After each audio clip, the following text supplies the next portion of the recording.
مسلم بن عقیل کے پیر چومے، ہاتھ میں جو مرضی کرے، ابھی شام سے لشکر روانہ ہونے والا ہے، پھر تم سب کی خون کی ہولی کھیلی جائے گی۔ اب یہ دھمکی سننا تھا۔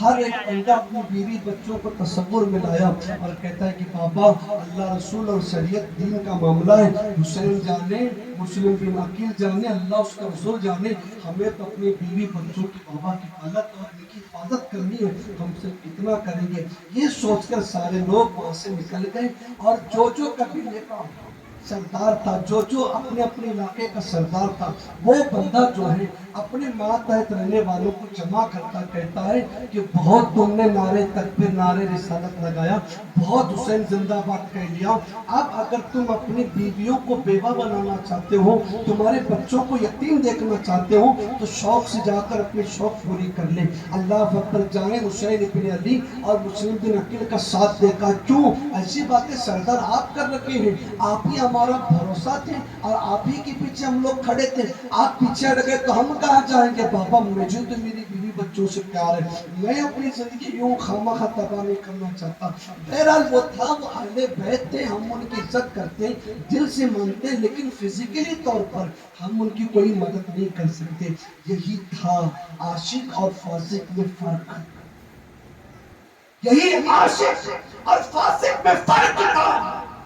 جو فاسق تھے یزیدی کوفیوں کے دل حسین کے ساتھ، دل میں اہل بیت تھے، روتے تھے یا حسین یا حسین، لیکن ان کی تلواریں یزید کے ساتھ تھیں۔ آج دل پہ ہاتھ رکھ کے مجھے آپ بتائیے گا، آج دل میں حسین کی محبت، بے شک محبت، لیکن اپنا کردار کس کے ساتھ، ہمارا عمل کس کے ساتھ؟ اگر واقعی دل میں حسین تھا تو جس کے دل میں حسین ہوتا ہے وہ فجر میں پڑا نہیں رہتا مسجد نماز چھوڑ کر۔ واقعی جس کے دل میں حسین کی محبت، وہ پوری رات جاگتا ہے، وہ سوتا نہیں، وہ جاگتا ہے، لیکن خوف خدا میں جاگتا ہے، آخرت کی یاد میں، اپنے اللہ کی رضا میں جاگتا ہے۔ کٹے کٹے بیٹھ کر پبجی کھیلتے ہوئے تھوڑی جاگتا ہے۔ آج روز گرمی کا بہانہ بتا کر کے کولڈ ڈرنکس شراب میں ملا کے پی رکھے ہیں، تھوڑی ٹھنڈک ملے جناب، دھوپ زیادہ ہے، دھوپ زیادہ ہے۔ اب جیسے اللہ بارش برسائے گا ٹھنڈ ہوگی تو کونے کونے ہوکے لے کر بیٹھیں گے لوگ مانسا۔ ننھے ننھے بچوں کے ہاتھوں میں سگریٹ دیکھ رہا ہوں، جن کی عمریں آج چاکلیٹ کھانے کی ہے، قلم پکڑنے کی ہے، وہ ننھے ننھے بچے، مجھے شرم آ رہی تھی۔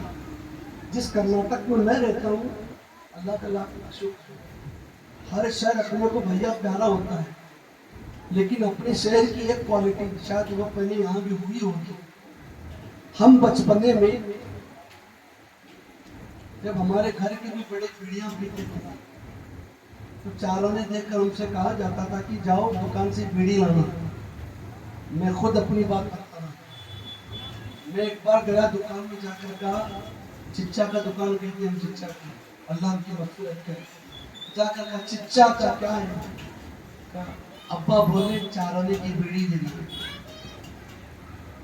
اس نے چارنے لیے، میرے سر پہ یوں مارا، کی رے اتنا بڑا ابا بیڑی لینے آیا، چل بھاگ یہاں سے، جا تیرے ابا کو بیچ، تیرے ہاتھ میں نہیں دوں گا بیڑی، چل پیسے بھی لے لیا اور ڈانٹ کے بھی بھیجا۔ میں گھر گیا، ابا نے پوچھا کیا بنایا بیڑی؟ ابا چچا مجھے سر کو مارے اور بولے بیڑیاں نہیں دیتا ہوں، کیا ابا کو بھیج بولے وہ بھی ٹھیک ہے بابا آئندہ، ان کو بھی سمجھ آ گیا۔ اور وہ دن ہے آج کا دن ہے، ہم نے کبھی بیڑی لائی نہیں۔ آج بیڑی کاڑی کی دکان پر، پان کی دکان پر، اللہ ماشاءاللہ غلام حسین نہیں بیٹھا کہ تجارت کرے، تجارت کے نام پر ایک ننھا سا بچہ کے سگریٹ مانگتا ہے تو بچے کی عمر بھی دیکھتا ہے، سوچتا ہوگا شاید اس کے باپ نے منگایا، وہ سگریٹ لے کر کہتا ہے کہ وہ انکل لائٹر کدھر ہے؟ شرم آنی چاہیے، یہ بوڑھا تاجر جو حسین کے نام پہ کھچڑے بھی بنواتا ہے، لائٹیں بھی لگواتا ہے، لیکن ماشاءاللہ کوئی کلمہ پڑھنے والا ننھا سا بندہ آ گیا، بچہ آ گیا تو لائٹر دیتے وقت اس کی حسینیت کہاں چلی گئی ہے؟ یہ کیا کردار ہے یزید میں داماد اللہ؟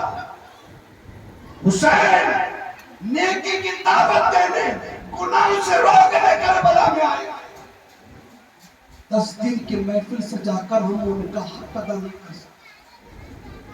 دعا کریں کہ اللہ سنی دعوت اسلامی کو سلامت رکھے۔ آج یہی مشن حسین لے کر تحریک آج دنیا کی کونے کونے گھر گھر دستک دے رہی ہے، ورنہ آج یہ دعوت ہم تک بھی نہ پہنچی ہوتی تو ہم بھی کسی کھوٹ پہ بیٹھے ہوتے حکا لے کر۔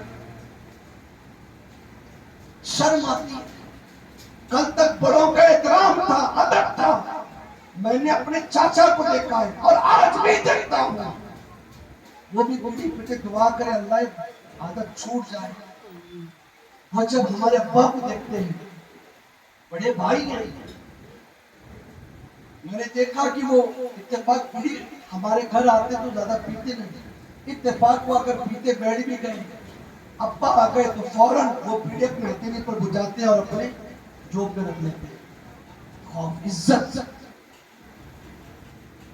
اور حسینیوں میرے نبی فرماتے ہیں جو اپنے بڑوں کی عزت نہ کرے اور اپنے بچوں پہ شفقت نہ کرے، وہ کچھ بھی ہو سکتا ہے لیکن ہم میں سے نہیں ہو سکتا۔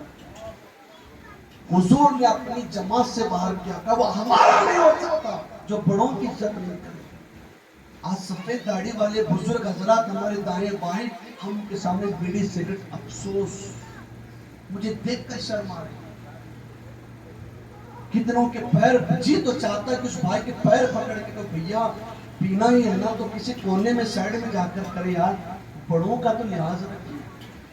جب ان بڑوں کی عزت کی دھجیاں ہم نے اڑائی ہے نا تو باران رحمت ہم سے دور ہو چکی ہے۔ یہ ہم منافی کاروں پہ رحمت اللہ برسائے جو اس کے بزرگ بندوں پہ رحم نہ کرے، جو ان کی عزت نہ کرے۔ اللہ صلی اللہ میرے آقا علیہ السلام کے پیارے دیوان میں ایک بات شفقت پہ یاد آئی۔ حضرت عمر رضی اللہ تعالیٰ عنہ آپ ایک شخص کو ایک علاقے کا گورنر منتخب کر رہے تھے